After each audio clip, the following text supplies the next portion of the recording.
Hi friends, ഞാനിന്നിവിടെ പറയാൻ പോകുന്നത് നമ്മുടെ ഫാൻ റെഗുലേറ്റേഴ്സ് ഉണ്ടല്ലോ, അത് റെഗുലേറ്റർ കംപ്ലൈൻ്റ് എങ്ങനെ ശരിയാക്കാമെന്നതിനെ കുറിച്ചാണ്. നമുക്കറിയാം, ഇത് പഴയ മോഡൽ റെഗുലേറ്റേഴ്സാണ്. പഴയ മോഡൽ റെഗുലേറ്റർ ഇപ്പോൾ കംപ്ലൈൻ്റ് ആയി കിട്ടാൻ വളരെ ബുദ്ധിമുട്ടാണ് ഇപ്പോൾ മാർക്കറ്റിൽ. കാരണം ഇപ്പോൾ വരുന്ന പുതിയ ടൈപ്പ് എല്ലാം വളരെ ചെറുതും പിന്നെ ന്യൂലി ഡിസൈൻഡ് ഐറ്റംസാണ് ഇപ്പോൾ വരുന്നതെല്ലാം. അപ്പോൾ നമ്മുടെ ഈ പഴയ കൺവെൻഷൻ ആയിട്ടുള്ള വീടുകളൊക്കെ ഉണ്ടല്ലോ, പഴയ വീടുകളിലെല്ലാം നമ്മൾ യൂസ് ചെയ്യുന്നത് ഈ വലിയ ടൈപ്പാണ്, അതായത് പോട്ട് ടൈപ്പ് ഐറ്റംസ് ആണ് നമ്മൾ യൂസ് ചെയ്യുന്നത്. അപ്പോൾ ഇത്ര ഐറ്റംസ് കംപ്ലൈൻ്റ് ആയി കഴിഞ്ഞാൽ പിന്നെ ശരിയാക്കാൻ വളരെ ബുദ്ധിമുട്ടാണ്. അത് ശരിയാക്കാനല്ല, പുതിയത് നമുക്ക് വാങ്ങാനായിട്ട് ഇപ്പോൾ വളരെ ബുദ്ധിമുട്ടാണ്. കാരണം ഇത് മാർക്കറ്റിൽ അവൈലബിൾ അല്ല. സാധാരണ ഇത് നമ്മൾ കംപ്ലൈൻ്റ് ആയി കഴിഞ്ഞാൽ എന്താ ചെയ്യാറെന്ന് വെച്ച് കഴിഞ്ഞാൽ, ഇത് റിമൂവ് ചെയ്തിട്ട് പുതിയത് ഒരെണ്ണം നമ്മൾ ഇൻസ്റ്റാൾ ചെയ്യാണ് ചെയ്യാറ്.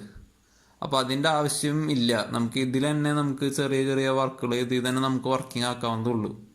ഒരു 5-10 മിനിറ്റ് നിങ്ങൾ വർക്ക് ചെയ്ത ഈ സാധനം നമുക്ക് വർക്ക് ചെയ്യാമെന്നുള്ളൂ. അതിപ്പോൾ എങ്ങനെയാണെന്ന് കാണിച്ചു തരാനാണ് ഞാനിപ്പോൾ പോകുന്നത്.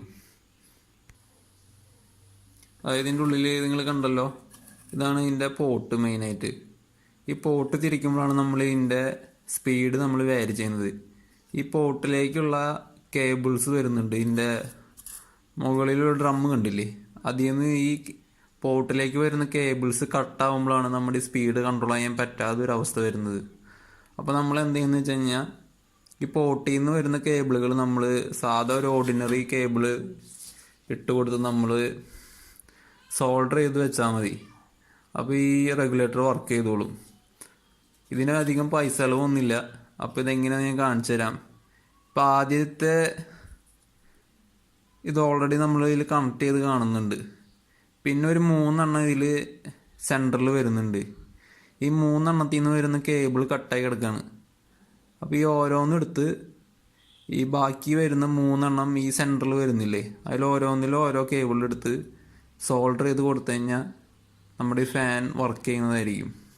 പിന്നെ അവസാനം വരുന്ന ഈ 2 ഉണ്ടല്ലോ, ഈ 2 ഒന്ന് ഫേസും ന്യൂട്രലാണ്. ഈ ലാസ്റ്റ് വരുന്നതാണ് ഫേസ്, ഇപ്പുറത്ത് വരുന്നത് ന്യൂട്രലാണ്. അത് നിങ്ങൾ ഫാൻ റെഗുലേറ്റർ ഊരുമ്പോൾ തന്നെ നിങ്ങൾ ടെസ്റ്റർ വെച്ച് ചെക്ക് ചെയ്ത് കഴിഞ്ഞാൽ നിങ്ങൾക്ക് മനസ്സിലാവുന്നതാണ്.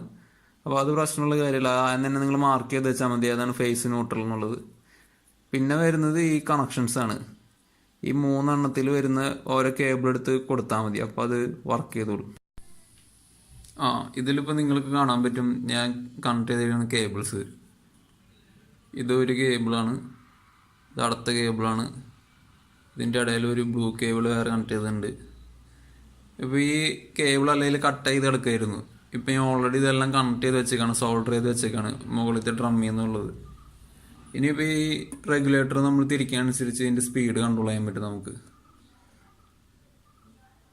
ഇതിൽ പിന്നെ പറഞ്ഞില്ലേ ഫേസ് ന്യൂട്രൽ, അത് ഇവിടെ കൊടുക്കുന്നതാണ്. ഇതിപ്പോൾ ന്യൂട്രലാണ്, ഇവിടെ ഫേസ് കൊടുത്തിരിക്കുകയാണ്. അത്രയേ ഉള്ളൂ. ഓക്കെ, ഫാൻ ഓണാക്കി കാണിക്കാണ് കേട്ടോ.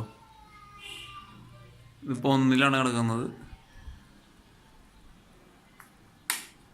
2, ഓക്കെ, 3 കണ്ടില്ലേ. ഇപ്പോൾ ഫാൻ ഓഫ് ആയിരിക്കുകയാണ്. കാരണം നമ്മൾ തേടിന്ന് ആ പോർട്ടിലുള്ള ഒരു ഗ്യാപ്പ് നിങ്ങൾ കണ്ടിട്ടുണ്ടാവുമല്ലോ നേരത്തെ. ആ ഗ്യാപ്പിൽ നിന്ന് നമ്മൾ, അതായത് ഡ്രമ്മിൽ നിന്നുള്ള തേടിന്ന് നമ്മൾ റെഗുലേറ്ററിക്കുള്ള കേബിൾ കട്ടായി കിടക്കുമായിരുന്നു. അതിപ്പോൾ ഞാൻ കണക്ട് ചെയ്തില്ല. ഇപ്പോൾ തേർഡ് ഞാൻ കൊടുത്തിട്ടില്ല, ഇപ്പോൾ 4th ഞാൻ കൊടുത്തിട്ടുണ്ട്. ഓക്കെ, ഇപ്പോൾ 4th സ്പീഡാണ് ഈ കാണുന്നത്. അപ്പോൾ നമ്മൾ ഈ കണക്ട് ചെയ്യുന്ന കേബിളിനനുസരിച്ച് നമ്മുടെ ഫാനിൻ്റെ സ്പീഡും ഇതും നമുക്ക് വാരി ചെയ്യാൻ പറ്റുന്നതാണ്. ജസ്റ്റ് എല്ലാവർക്കും ചെയ്യാവുന്നതാണ്. ഓൺലി നമുക്ക് ആവശ്യമുള്ളതൊരു സോൾഡറിങ് അയണും ലെഡുമാണ്. പിന്നെ കുറച്ച് കേബിൾസ് ഉണ്ടെങ്കിൽ നമുക്ക് തന്നെ ചെയ്യാവുന്നതാണ്. അപ്പോൾ താങ്ക് യു. ഈ വീഡിയോ കാണുന്ന എല്ലാവരും സബ്സ്ക്രൈബ് ചെയ്യാൻ ശ്രമിക്കുമെന്ന് വിചാരിക്കുന്നു. Thank you very much.